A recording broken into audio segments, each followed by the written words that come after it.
சென்னை கிளாம்பாக்கத்தில் போதிய பேருந்துகள் இல்லை என கூறி பயணிகள் போராட்டத்தில் ஈடுபட முயன்றதால் பரபரப்பு ஏற்பட்டது. விநாயகர் சதுர்த்தி விடுமுறையை முன்னிட்டு சென்னையிலிருந்து பொதுமக்கள் சொந்த ஊர்களுக்கு படையெடுத்தனர். இதனால் கிளாம்பாக்கம் பேருந்து முனையத்தில் கூட்டம் அலைமோதியது. இந்நிலையில் காரைக்கால், திருச்சி, தஞ்சாவூர், ஜெயங்கொண்டம், கும்பகோணம் போன்ற பகுதிகளுக்கு போதிய பேருந்துகள் இல்லாததால் பயணிகள் கடும் சிரமத்திற்கு ஆளாகினர். இதையடுத்து போராட்டத்தில் ஈடுபட முயன்ற நிலையில் அவர்களை போலீசார் தடுத்து நிறுத்தினர். இதனால் போலீசாருடன் பயணிகள் கடும் வாக்குவாதத்தில் ஈடுபட்டனர்.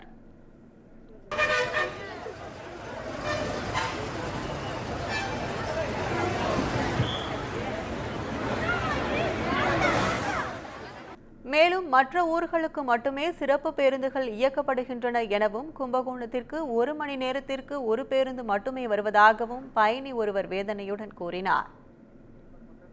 கும்பகோணத்துக்கு பஸ் வரவே மாட்டேங்குது. கேட்டா மதுரை அந்த ஆக்சிடென்ட் ஆயிடுச்சு, அதனால வர லேட் ஆகுது அப்படின்னு சொல்றாங்க. ஆனா நான் 3 மணி நேரம் ஆகுது. ஒரு பஸ் கும்பகோணத்துக்கு வருது. இங்க 1000 பேர் நிக்கிறாங்க. ஒரு பஸ்ல எப்படி 1000 பேர் ஏற முடியும்? இதெல்லாம் அரசாங்கம் முன்னாடியே முன்னெச்சரிக்கை ஏற்பாடு பண்றது இல்லையா?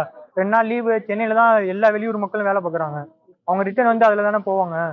அதுக்கு எந்த முன்னேற்பாடுமே இங்க இல்ல. கும்பகோணத்துக்கு பஸ்ஸே இல்ல சுத்தமா. சிறப்பு பேருந்து மத்த எல்லா ஊருக்கும் போகுது. ஆனா கும்பகோணத்துக்கு பஸ்ஸே இல்ல. திருச்சிக்கு அடிக்கடி பஸ் வருது, கும்பகோணத்துக்கு பஸ் இல்ல. கிட்டத்தட்ட 1000 பேர் இருக்காங்க. ஒரு பஸ் வருது, 1 மணி நேரத்துக்கு ஒரு பஸ் வருது. 1000 பேர் எப்படி அதுல ஏறி போவாங்க? எவ்வளவு நேரமா நிக்கிறீங்க? நான் கிட்டத்தட்ட 3 மணி நேரமா நிக்கிறேன். இதேபோல் வண்டலூர், ஊரப்பாக்கம், கூடுவாஞ்சேரி, சிங்கப்பெருமாள் கோவில் உள்ளிட்ட பகுதிகளில் கடும் போக்குவரத்து நெரிசல் ஏற்பட்டது.